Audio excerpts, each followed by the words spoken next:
भंडारा जिल्ह्यात आज दोन अपघात घडले असून बस आणि ट्रकच्या धडकेत 11 प्रवासी जखमी झाले आहेत, तर कार आणि व्हॅनच्या धडकेत 2 लोक गंभीर जखमी झाले असून त्यांच्यावर रुग्णालयात उपचार सुरू आहे। पहिल्या घटनेत साकोली तालुक्यातून जाणाऱ्या राष्ट्रीय महामार्ग 53 वरील मोहघाटा जंगल शिवारात उडानपुरावरून धावत्या ट्रॅव्हल्सने समोरून येणाऱ्या ट्रकला जोरदार धडक दिली। यात प्रवाशांसह 11 जण जखमी झाल्याची घटना घडली। जखमीवर शासकीय रुग्णालयात उपचार सुरू आहे। या अपघातात ट्रक चालक संदीप पगारे राहणार गुलेवाडी जिल्हा अहमदनगर व ट्रॅव्हल्स चालक शुभमसिंह बल्ला राहणार जिल्हा रीवा हे गंभीर जखमींची नावं आहे।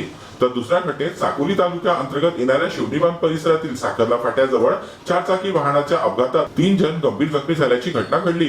यातील 2 जखमींना नागपूर येथे उपचाराकरिता दाखल करण्यात आले आहे। यात अल्तम असलाम खान व मोनिस इस्लाम खान हे दोन्ही साकोली येथील राहणारे असून आपल्या 4 चाकी इंडिका विस्टा गाडीने साकोलीवरून अर्जुनी मोडगावकडे जात असताना साखरला फाट्याजवळ सांगडी करून विरुद्ध दिशेने भरधाव वेगात येणाऱ्या ओमनी कारच्या चालकाने निष्काळजीपणे कार चालवून धडक दिली। यात ओमनी चालकाचे दोन्ही पाय निकामी झाले, तर बाजूला बसलेला इसम सुद्धा जखमी झाला। सुदैवाने या दोन्ही अपघातात कुणाचाही मृत्यू झाला नाही।